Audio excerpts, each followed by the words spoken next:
Hi hello everyone. ഞാൻ ഇന്നൊരു pineapple പച്ചടി ഉണ്ടാക്കിയെടുക്കാമെന്ന് വെച്ചു കേട്ടോ. അപ്പോൾ അതിൻ്റെ റെസിപ്പി വന്നിട്ട് ഇങ്ങനെയാണ്. ഒരു പൈനാപ്പിൾ, 2 ഏത്തയ്ക്ക, കുറച്ച് മത്തക്കായ, കുറച്ച് മുളക് പൊടി, മഞ്ഞൾപ്പൊടി, ഉപ്പ് ചേർത്ത് കുക്കറിൽ നന്നായിട്ട് നമുക്ക് വേവിച്ച് ഉടച്ചെടുക്കാം കേട്ടോ. അപ്പോൾ വേകുന്ന സമയത്ത് നമുക്കിതിൻ്റെ അരപ്പ് റെഡിയാക്കാം. കുറച്ച് തേങ്ങ, കടുക്, പച്ചമുളക് എന്നിവ നന്നായിട്ട് മിക്സിയിൽ അരച്ചെടുക്കാം. അരപ്പ് ചേർത്ത് നന്നായിട്ട് കുറുകി വരുമ്പോൾ നമുക്കിതിനകത്തോട്ട് നമ്മുടെ കട്ട തൈരുണ്ടല്ലോ അത് ചേർത്ത് കൊടുക്കണം. നമ്മൾ വീട്ടിൽ തന്നെ റെഡിയാക്കി എടുക്കുന്ന തൈരാണെങ്കിൽ ഒന്നുകൂടെ ബെറ്റർ ആയിരിക്കും. തൈര് നന്നായിട്ട് മിക്സ് ചെയ്തെടുത്തതിന് ശേഷം നമുക്ക് കടുകും മുളകും കൂടെ ഒന്ന് പൊട്ടിച്ചിട്ട് കൊടുക്കാം.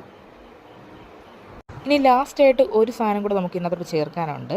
നമ്മുടെ കറുത്ത മുന്തിരിയാണ് കേട്ടോ അതും കൂടെ നമുക്ക് ഇതിനകത്തോട്ട് ഇനി ചേർത്ത് കൊടുക്കാം.